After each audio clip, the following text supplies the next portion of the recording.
tidak perlu puasa sunnah, tidak perlu memikirkan kehidupan untuk memberi nafkah kembali kepada keluarga. Yang istri pun tidak perlu memikirkan kebaktian pada suaminya lagi. Semua diambil di alam barzah hasil, semuanya hasil. Namun sayang, ternyata hadis yang lain menyebutkan semua kebaikan itu tidak bisa didapatkan kepada siapa? Kita. Sebelum meninggal, kalau kita punya hutang, tulislah. Iza tadayantum bidainin ila ajalin musamman faktubu, kata Allah. Kalau engkau punya hutang kepada seseorang, hutang itu tulislah. Urusan sunat anak, lembu jatuh pak, lembu-lembu disunat. Urusan sunat anak, khitan anak, Masya Allah, besar-besaran buat walimah. Yang disuruh oleh Nabi mana? Akikah. Sudah 5 anak tidak pernah akikah, padahal hukumnya sunnah muakkad dalam banyak pandangan ulama. Yang itu tidak lakukan, yang tidak disuruh kita besar-besarkan. Assalamualaikum warahmatullahi wabarakatuh. Anda rindu mendengarkan kajian-kajian dari ustadz-ustadz kita dari Aceh? Kunjungi channel YouTube Maulizul Akbar NAD. Subscribe, like, share, komen.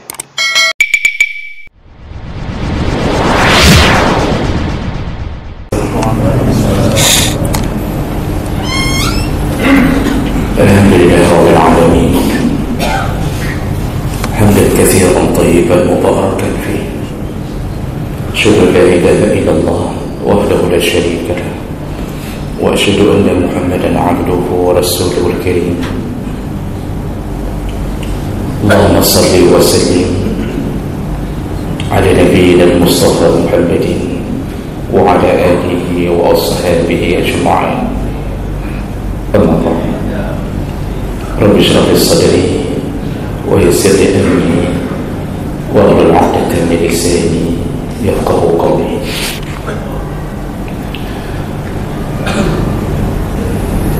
Segala puji bagi Allah, kemudian salawat dan salam kepada Rasulullah, kepada keluarga dan seluruh sahabat-sahabatnya.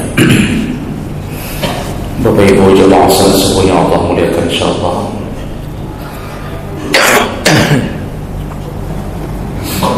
Di pertemuan kita yang lalu, kita sudah membahas salah satu daripada dosa besar, yaitu memberi wasiat untuk memberi mudarat kepada ahli waris.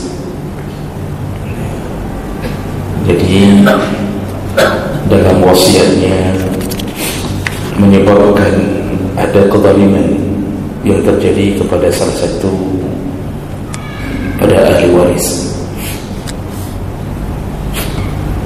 sampai Rasulullah mengatakan seseorang yang beribadah 70 tahun seseorang yang beribadah 70 tahun, tapi ketika mau meninggal memberi wasiat yang menyebabkan kemudaratan pada salah satu ahli warisnya atau pada ahli waris yang lain, maka Allah masukkan dia ke dalam neraka. Ini sekedar pengingat ulang apa yang telah kita bahas di minggu yang lalu. Kita sambung masih berhubungan dengan wasiat. Kalau minggu yang lalu dosa adalah dosa orang yang memberi wasiat,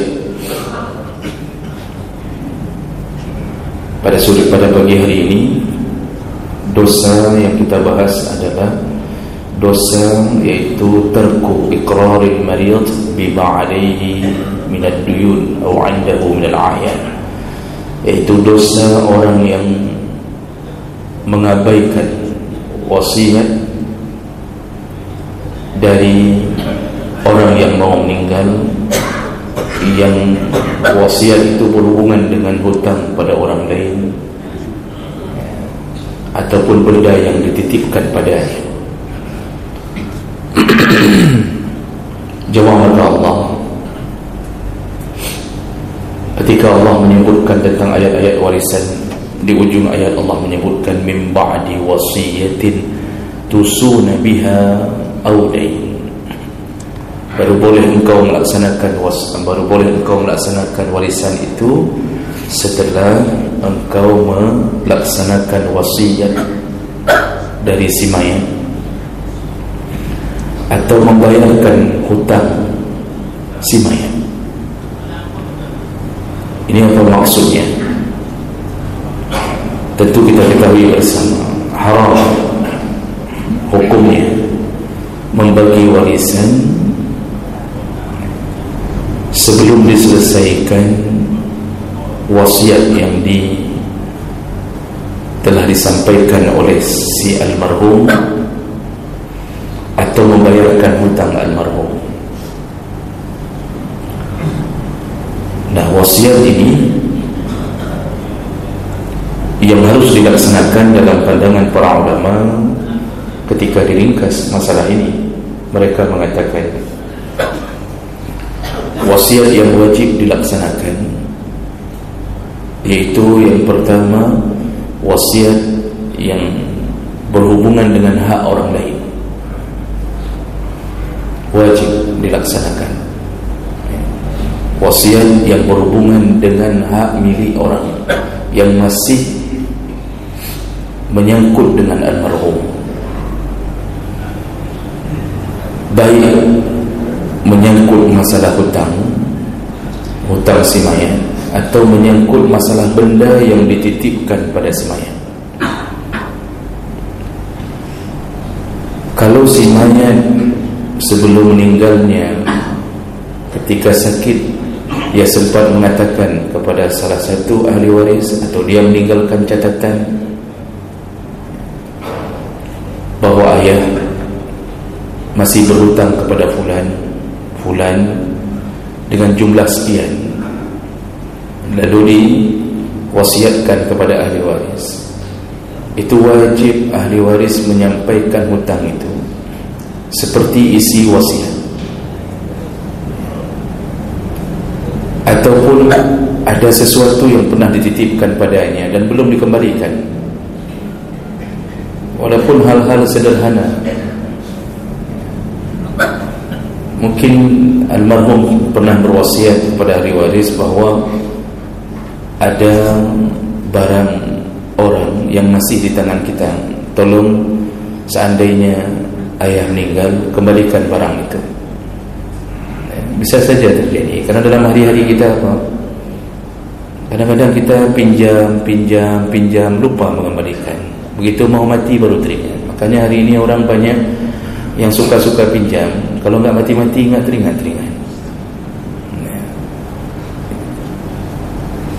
Terutama ibu-ibu kadang-kadang sebentar-sebentar pinjam pisau tetangga.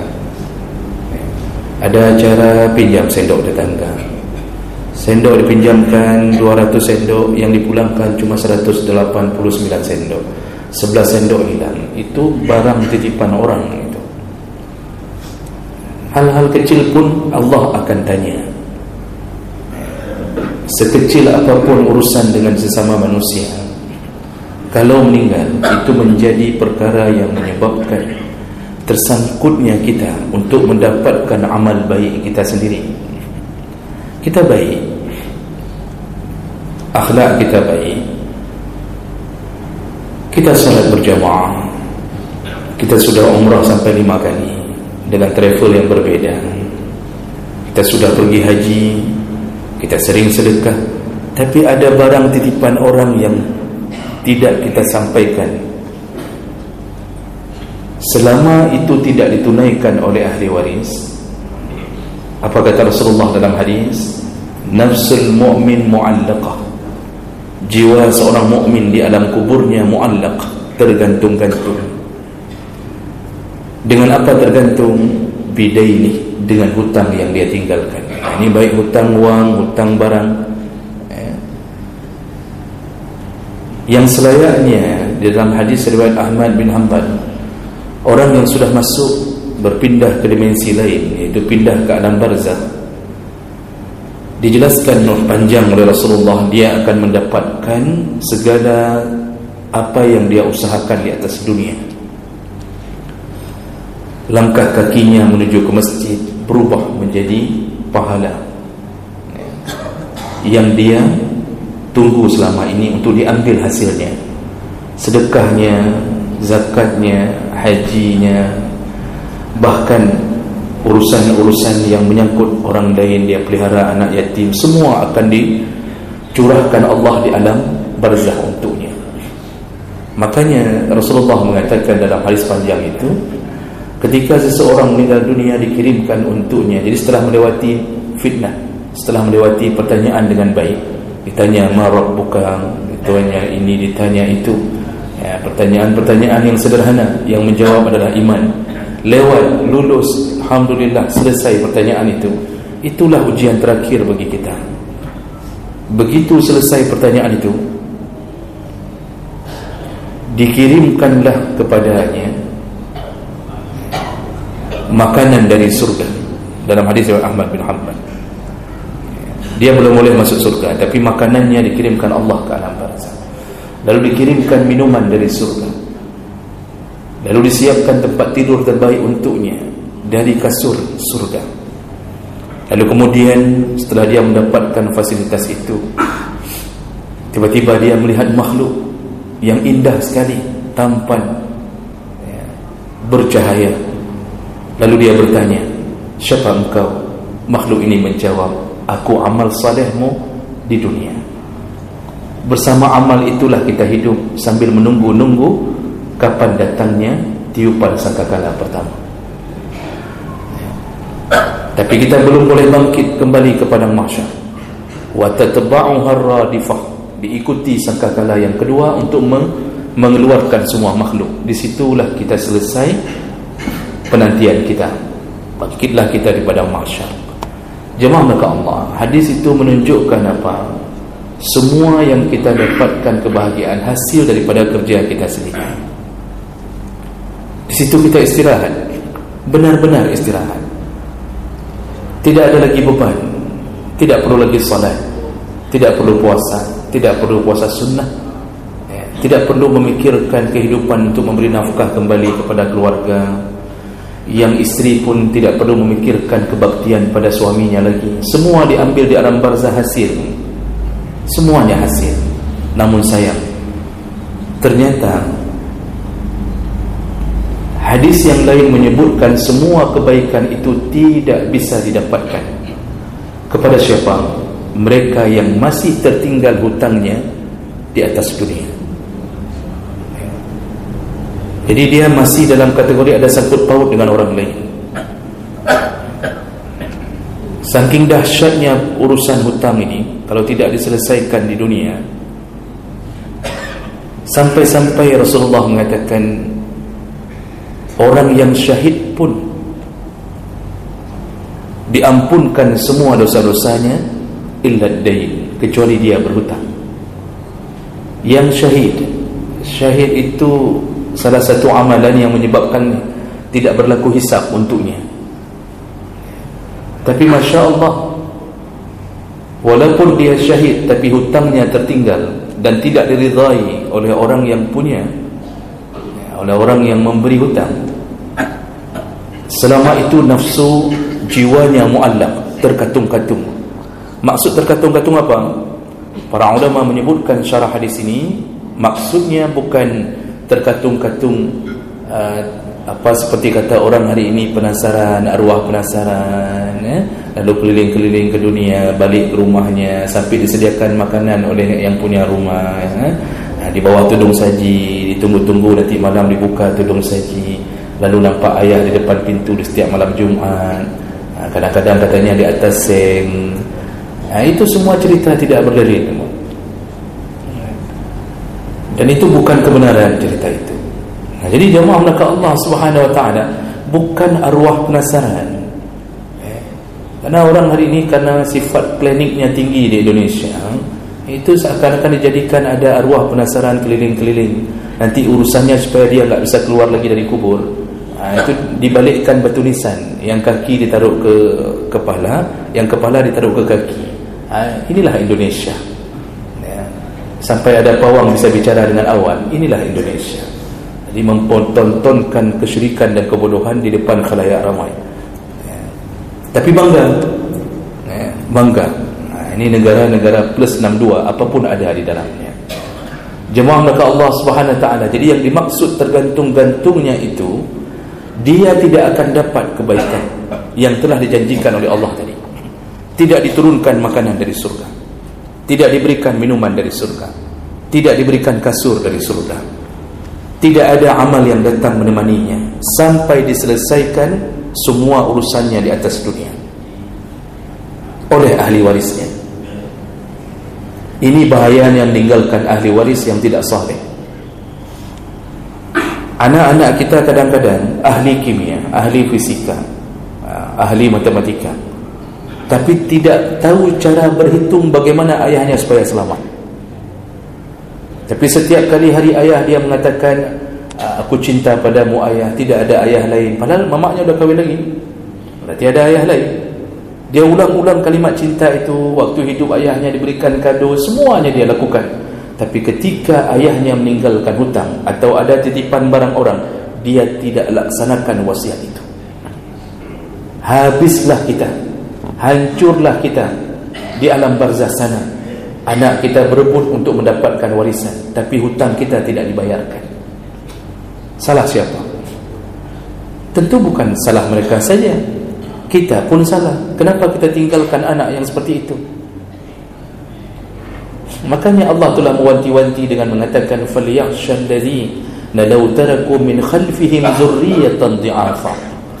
Takutlah engkau seandainya engkau meninggalkan zurriyah, generasi yang lemah setelahmu. Lemah apa? Lemah iman. Bukan lemah IPK apa? Bukan lemah ranking di raport, lemah iman. Anak kita boleh Allah tentukan mungkin dia ranking yang terburuk di lokalnya, tapi kalau imannya bagus, menjadi penyelamat kita. Ada anak kita pintarnya minta ampun, selalu kita posting di Facebook ranking 1, ranking 2, terus-terusan. Setelah kita meninggal, dialah penyebab kecelakaan hidup kita di alam barzakh. Maka haram hukumnya, ahli waris membagi warisan sebelum menyelesaikan urusan orang tuanya di atas dunia. Haram. Seandainya tidak tahu, ini ahli waris tidak tahu bahwa ayahnya telah berhutang, ya, mungkin ayahnya tiba-tiba meninggal, kecelakaankah, tidak sempat memberitahu bahwa dia telah berhutang. Tiba-tiba ada orang yang datang untuk menagih hutang. Kalau dia bisa bawa bukti, maka bukti itu dijadikan sebagai jaminan wajib bayar hutang.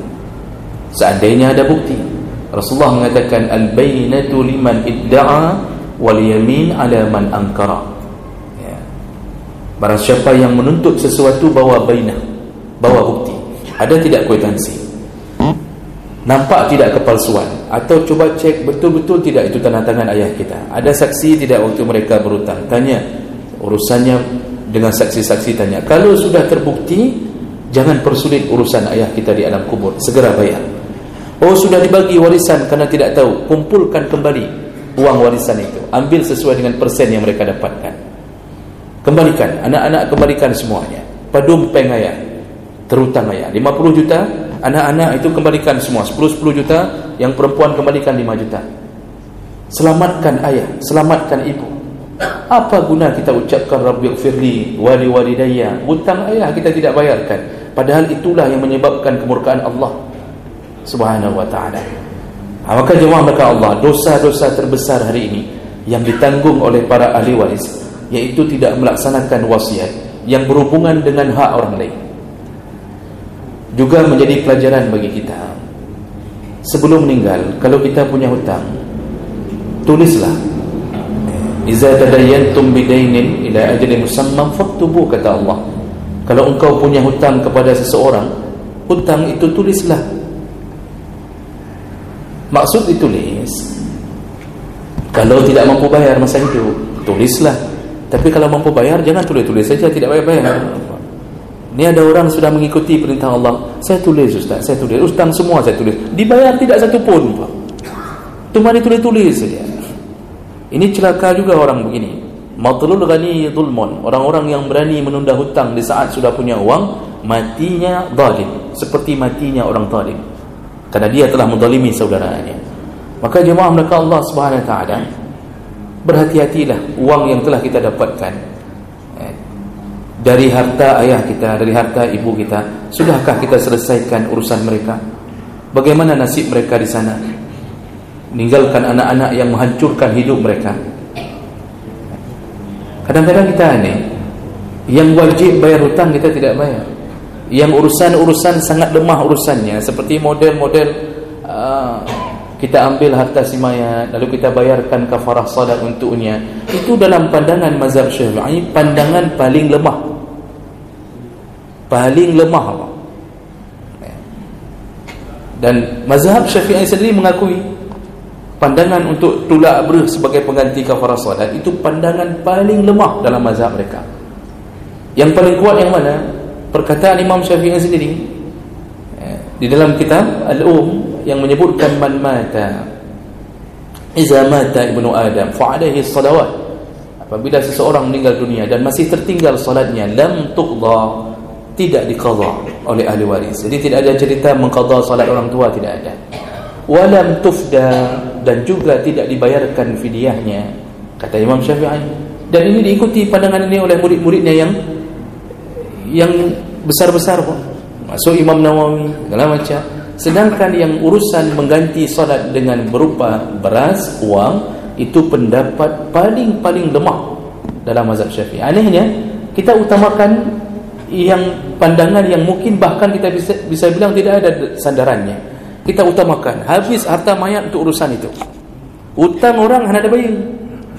Ini sama seperti orang buat walimah khitan tapi tidak pernah hakikah. Urusan sunat anak, lembu jatuh pak, lembu-lembu disunat. Urusan sunat anak, khitan anak, Masya Allah besar-besaran buat walimah. Yang disuruh oleh Nabi mana? Hakikah. Sudah 5 anak tidak pernah hakikah, padahal hukumnya sunnah muakkad dalam banyak pandangan ulama. Yang itu tidak lakukan, yang tidak disuruh kita besar-besarkan. Manusia ini memang suka cari perkara dengan Allah Subhanahu wa taala. Maka jemaah belaka Allah, prioritaskan menyelesaikan wasiat dari orang tua kita yang menyangkut paut dengan urusan orang. Dan sebagai pengingat untuk ibu-ibu yang sering main julu-julu, kalau sudah main julu-julu itu diberitahu suami, karena julu-julu itu sistemnya adalah sistem hutang piutang. Kalau berkumpul 9 orang, berkumpul 10 orang, yang tarik pertama 1 orang, berarti 9 orang menghutangkan uang kepada 1 orang. Orang yang pertama berarti sudah dapat hutang dari 9 orang, itu harus bayar kembali itu 9 orang itu. Tentu waktunya bisa menjadi 9 bulan. Meninggal sebelum menyelesaikan julu-julu itu. Itu suami ketika datang bandar julu-julu, yang pegang-pegang uang, karena banyak sekali urusan sabu-sabu, roh mungkin bandar julu-julu. Jadi kalau datang dia menagih, ini ibu belum bayar 8 bulan, maka suami atau anak jangan coba-coba mengatakan, oh enggak ada, bukan kami yang main, itu urusan ibu. Tidak boleh bagi warisan, bayar dulu hutang orang yang 9 orang itu. Makanya ibu-ibu sebelum meninggal yang pernah terlibat julu-julu dan belum selesai, kasih tahu suaminya, jangan diam-diam. Kenapa? Banyak ibu-ibu hari ini diam-diam, karena kalau dikasih tahu enggak dikasih main. Makanya banyak diam-diam hari ini terjadi. Begitu meninggal baru ketahuan ternyata punya hutang, dan waktu tarik julu-julu tidak diberitahukan oleh suaminya. Pantesan Tupperware sudah 1000 biji di dalam rumah. Jadi jawab maka Allah Subhanahu wa taala, hati-hati kita sebagai ahli waris, laksanakan wasiat dari orang tua kita yang hubungan dengan harta milik orang lain. Mudah-mudahan ini bermanfaat. Subhanakallahumma wa bihamdik, asyhadu an la ilaha illa anta, astaghfiruka wa atubu ilaik. Wassalamualaikum warahmatullahi wabarakatuh.